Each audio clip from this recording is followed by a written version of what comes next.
Bismillahirrahmanirrahim. Assalamualaikum warahmatullahi wabarakatuh. Innal hamdalillah nahmaduhu wa nasta'inuhu wa nastaghfiruh wa na'udzu billahi min shururi anfusina wa min sayyiati a'malina. May yahdihillahu fala mudilla lahu wa may yudlilhu fala hadiya lahu. Asyhadu an la ilaha illallah wahdahu la syarika lah wa asyhadu anna Muhammadan abduhu wa rasuluhu la nabiyya ba'dah. Amma ba'd, fa aqulu wa billahi taufiq wal hidayah. Hadirin wal hadirat jamaah salat zuhur Masjid Busdai yang sama-sama mengharapkan ridho dan rahmat Allah Subhanahu wa taala. Tidak henti-hentinya marilah kita memanjatkan puja dan puji syukur kehadirat Allah Subhanahu wa taala, karena dengan izin dan takdirnya hingga detik ini kita masih diberikan berbagai curahan nikmat dan karunia Allah yang tiada terhingga banyaknya. Di samping nikmat yang paling besar dan paling agung yang Allah berikan kepada kita semua, yaitu nikmat iman dan Islam, tidak kalah penting untuk kita syukuri pada saat ini nikmat sehat walafiat dan juga nikmat usia serta kesempatan, sehingga sampai dengan hari ini kita sudah menginjak hari yang ke-16 di bulan suci Ramadan 1443 Hijriah. Mudah-mudahan segala amal ibadah yang sudah kita laksanakan sejak malam pertama bulan suci Ramadan sampai dengan hari ini, baik berupa puasa, salat tarawih, tadarus Al-Quran, infak sedekah yang kita keluarkan, dan ibadah-ibadah yang lainnya, mudah-mudahan semuanya diterima dan dilipat gandakan pahalanya oleh Allah Subhanahu wa ta'ala. Amin ya Allah ya Rabbal Alamin. Salawat dan salam semoga senantiasa tercurah limpah kepada panutan kita semua, Nabi akhir zaman yang tidak akan pernah ada nabi lagi setelah beliau, khatamin nabiyyin, Nabi Muhammad sallallahu alaihi wasallam. Salawat dan salam juga semoga senantiasa tercurah limpah kepada para keluarganya, para sahabatnya, para tabi'in dan tabi'in tabi'in. Amin ya Allah ya Rabbal Alamin. Hadirin wal hadirat yang berbahagia, izinkan saya di kesempatan yang berbahagia ini untuk mengajak Bapak dan Ibu sedikit review ke belakang, khususnya bagi Bapak dan Ibu yang sudah berumah tangga, sudah menikah. Review ke belakang mengingat kembali peristiwa ketika dahulu mau melangsungkan akad nikah, Bapak dan Ibu mendapatkan nasihat dari penghulu atau kiai atau ustadz berupa khutbah nikah. Mengapa saya mengajak Bapak dan Ibu hadirin wa hadirat untuk review sedikit ke belakang? Karena tema yang akan saya bawakan pada kesempatan siang hari yang berbahagia ini, yaitu membentuk rumah tangga yang sakinah di bulan suci Ramadan. Masih belum lekang dari ingatan kita ketika kita menjelang melakukan akdun nikah dahulu, kita diberikan beberapa nasihat, kita diberikan beberapa saran dan juga bimbingan oleh yang memberikan khutbah nikah untuk mendapatkan rumah tangga yang sakinah mawaddah warahmah. Minimal ada 4 hal yang harus kita lakukan, yang harus kita miliki.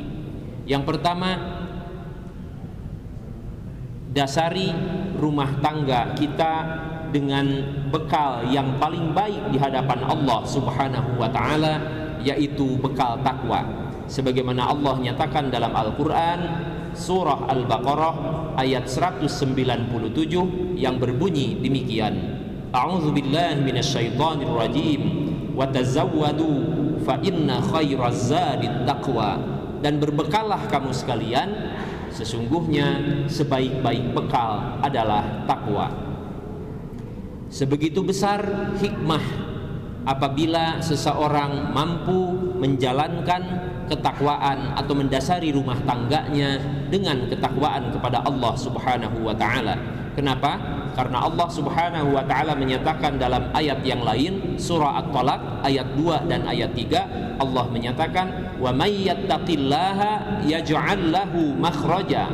Barang siapa yang bertakwa kepada Allah, pasti Allah akan memberikan jalan keluar kepada orang tersebut dari kesulitan yang dihadapinya. Kemudian ayat ketiganya, wa yarzuqhu min haitsu la yahtasib.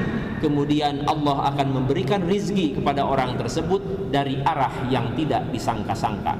Nah, itu modal yang pertama apabila kita ingin mendapatkan rumah tangga yang sakinah, mawaddah, warahmah, adalah hendaklah kita jadikan takwa sebagai dasar dalam membangun rumah tangga kita. Ketika datang bulan suci Ramadan, Allah Subhanahu wa taala mewajibkan kita muslimin muslimat, mukminin mukminat untuk melakukan puasa di bulan suci Ramadan. Dan ternyata tujuan dari melaksanakan puasa adalah la'allakum tattaqun, supaya kita menjadi hamba-hamba Allah yang bertakwa. Itu yang pertama. Kemudian yang kedua, hadirin wal hadirat rahimakumullah, yang harus kita lakukan agar kita mendapatkan rumah tangga yang sakinah, mawaddah, warahmah, sebagaimana pesan Rasulullah sallallahu alaihi wasallam, zayyinu buyutakum bis salati wa qiraatil Qur'an. Hiasilah rumah kamu sekalian dengan salat dan baca Quran. Dalam hadis yang lain Rasulullah menyatakan, jangan sampai rumah kita setelah kita melangsungkan akad nikah, kita membentuk rumah tangga, jangan sampai rumah kita sepi seperti di kuburan. Tidak ada lantunan ayat suci Al-Quran, tidak ada puji-pujian kepada Allah Subhanahu wa taala, tidak ada alunan-alunan salawat kepada baginda Rasulullah sallallahu alaihi wasallam. Sepi seperti di kuburan. Berarti kalau begitu, rumah yang senantiasa sepi, tidak ada alunan ayat suci Al-Quran, tidak ada alunan kalimah thayyibah, tidak ada pujian kepada baginda Rasulullah sallallahu alaihi wasallam berupa salawat, maka yang begitu susah untuk diharapkan dia mendapatkan rumah tangga yang sakinah. Kemudian ketika datang bulan suci Ramadan, kita tahu bahwa salah satu nama bulan suci Ramadan adalah Syahrul Quran. Motivasi orang untuk membaca Al-Quran di bulan suci Ramadan jauh lebih tinggi dibandingkan dengan motivasi di luar bulan suci Ramadan. Motivasi orang untuk mempelajari, membaca, serta mengkaji Al-Quran di bulan suci Ramadan jauh lebih besar dibandingkan dengan motivasi di luar bulan suci Ramadan. Berkaitan dengan hal tersebut, Rasulullah sallallahu alaihi wasallam bersabda, "Iqra'ul Qur'ana fa innahu ya'ti yaumal qiyamati syafi'an li ashabi." Bacalah oleh kamu sekalian Al-Qur'an, karena sesungguhnya kelak pada hari kiamat ia akan memberikan syafaat kepada orang yang senantiasa membacanya. Itu yang kedua. Yang kedua, dasar untuk mendapatkan rumah tangga yang sakinah, mawaddah, warahmah adalah hiasi rumah tangga kita dengan salat dan baca Al-Quran. Kemudian yang ketiga, hadirin wal hadirat yang berbahagia, ketika kita menjalani kehidupan rumah tangga, maka jalan yang kita lalui tidak selalu lurus dan rata. Satu saat kita dihadapkan dengan jalan yang menanjak, atau jalan yang sangat turun dengan curam, atau jalan yang berkelok, bahkan jalan yang sangat terjal. Artinya apa? Ketika menjalani rumah tangga, maka kita sangat mungkin dihadapkan pada ujian dan cobaan. Caranya bagaimana? Maka caranya ketika kita dihadapkan dengan ujian dan cobaan, kita hendaklah bersabar dalam menghadapinya dan memohon pertolongan hanya kepada Allah Subhanahu wa taala, karena Allah adalah As-Samad, zat tempat bergantung segala sesuatu. Demikian halnya ketika datang bulan suci Ramadan, kita juga diperintahkan oleh Allah untuk melaksanakan puasa di bulan suci Ramadan. Ternyata ada juga godaan, ujian dan cobaan yang kita hadapi ketika menjalankan ibadah puasa di bulan suci Ramadan. Sebut beberapa godaan, diantaranya adalah godaan supaya kita mampu menghindarkan diri dari hal-hal yang bisa membatalkan pahala puasa. Sebut diantaranya ada yang disebut dengan al-kadhibu, berdusta, kemudian al-ghibatu, gibah, membicarakan keburukan orang lain atau gosip, kemudian yang ketiga an-namimatu, mengadu domba, yang keempat an-nadhru bisyahwah, memandang dengan syahwat kepada yang bukan haknya, kemudian yang kelima al-yaminul ghamus, sumpah palsu. Salah satu bentuk ujian di bulan suci Ramadan adalah bagaimana kita harus mampu menghindarkan diri dari 5 perbuatan tersebut, karena kalau perbuatan itu dilakukan meskipun kita melaksanakan puasa, menahan lapar dan dahaga dari sejak terbit fajar sampai terbenam matahari, tetapi pada saat yang sama kita melakukan kelima hal tadi atau salah satu di antaranya, maka pahala puasa kita nol di hadapan Allah Subhanahu wa taala. Hadirin wal hadirat yang berbahagia, terakhir yang keempat, modal penting yang harus kita miliki agar kita dapat membentuk rumah tangga yang sakinah, mawaddah, warahmah adalah berbakti dan hikmatlah kepada kedua orang tua kita. Tidak ada kata sukses, tidak ada kata bahagia bagi seorang anak yang kerjanya menyakiti ayah dan ibu. Dalam sebuah hadis Rasulullah sallallahu alaihi wasallam bersabda, "Ridallahi fi ridal walidaini wa sukhtullahi fi sukhtil walidaini." Keridhaan Allah ada pada keridhaan kedua orang tua, dan kebalikannya, murka Allah ada pada murka kedua orang tua. Ketika datang bulan suci Ramadan, maka jalinan kasih, interaksi antara orang tua dengan putra-putrinya terlihat semakin erat, kemudian juga semakin tercipta hubungan yang sangat indah.